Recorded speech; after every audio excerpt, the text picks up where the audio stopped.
Hey people, welcome back to my channel. And দেখো, আজকে ব্লগটা একটু অন্যরকমভাবেই স্টার্ট করছি।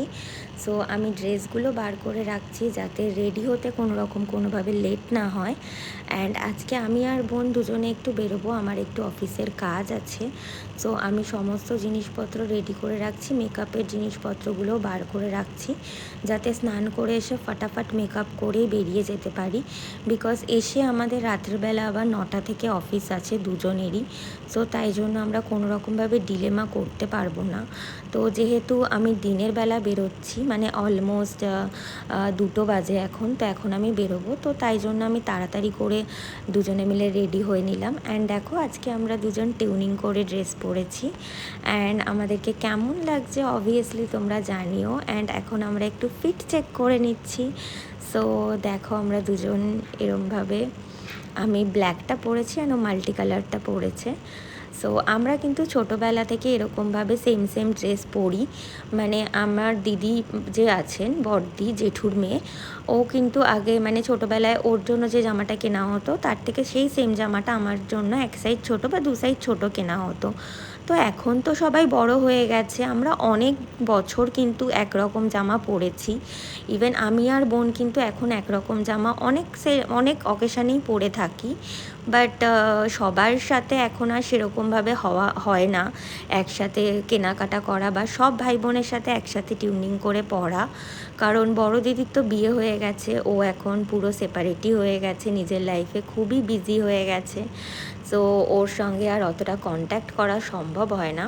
বাট আমি আর বোন মাঝে মাঝে ট্রাই করি কোনো অকেশানে দুজনে মিলে টিউনিং করে ড্রেস পরার। অ্যান্ড আমার কিন্তু টিউনিং করে ড্রেস পরতে বেশ ভালো লাগে। তোমরা কে কে এই জিনিসটা করো প্লিজ আমাকে কমেন্টে জানিও। সো আমার কিন্তু এটা ছোটো থেকেই একটা হ্যাবিট বলতে পারো, যে এরকমভাবে টিউনিং করে ড্রেস পরা। সো এটা আমার খুবই একটা ভালো লাগার বিষয় বলতে পারো। সো আমরা এখন ক্যাবে উঠে গেছি অ্যান্ড আমি যাচ্ছি অফিসে আমার একটা ছোট্ট পেপার সাইন করে জমা দেওয়ার ছিল। সো জাস্ট 2 ঘন্টার কাজ ছিল। তো পেপারটা জাস্ট সাইন করে জমা দিয়েই তারপরে আমি আবার বাড়ি ব্যাক করে যাব। তো আমি ওকে বললাম, চল দুজন মিলেই যাই, কোথাও তো বেরোনো হয় না। অ্যান্ড দেখো, ভোটের জন্য এখানে এবারে কত রকম চেকিং হচ্ছে, মানে আমাকে জাস্ট 2বার ক্যাবটা দাঁড় করালো চেকিং করার জন্য। এতবার ভোট হয়েছে বাট আমি এরকমভাবে চেকিং কোনোবারেই দেখিনি। এবারে কিন্তু খুব স্ট্রিক্টলি চেকিং হচ্ছে রাস্তায়। সো আমি বলবো, কদিন তোমরা যারা রাস্তায় বেরোবে একটু সেফলি বেরো। অ্যান্ড আরও একটা কথা যেটা আমার মনে হয় সেটা হচ্ছে যে লাইফে যদি তোমার সাথে কারুর কোনো রকমভাবে কোনো রিলেশন, কোনো ব্যাড সিচুয়েশানে ব্রেক হয়ে থাকে বা কোনো ব্যাড ইম্প্যাক্টে ব্রেক হয়ে থাকে বা কোনো ব্যাড মেমোরির সাথে ব্রেক হয়ে থাকে, তাহলে কিন্তু তুমি তার সাথে যতই ডিস্টেন্স মেনটেন করো না কেন, তুমি কিন্তু তার লাইফে নিজের ইম্পর্টেন্সটা কখনোই বোঝাতে পারবে না। কারণ তুমি তার লাইফে কোনো সময় হয়তো ইম্পর্টেন্ট ছিলে, কিন্তু যখন তোমার সাথে তার ব্রেকআপ হয়েছে বা যখন সে তোমার সাথে রিলেশনটা আর রাখতে চায়নি বা কন্টিনিউ করেনি, তখন তার মানে তার সাথে তোমার একটা কোনো নিশ্চয়ই মনোমালিন্য হয়েছে বা কোনো একটা খারাপ লাগা হয়েছে, সেই জায়গা থেকেই সম্পর্কটা নষ্ট হয়ে গেছে।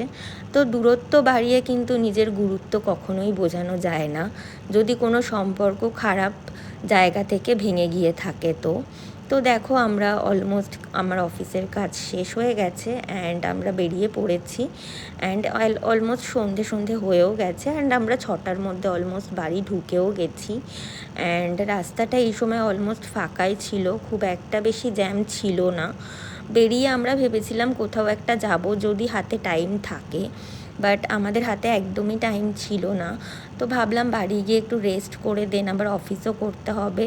তো সেই জন্য খুব একটা বেশি ওখানে ওয়েট করিনি, ওখানে কয়েকটা একটু ফটো তুলে, কারণ নিউ টাউনের ওই জায়গাটা খুবই সুন্দর, ফটো তুলতে খুবই ভালো লাগে।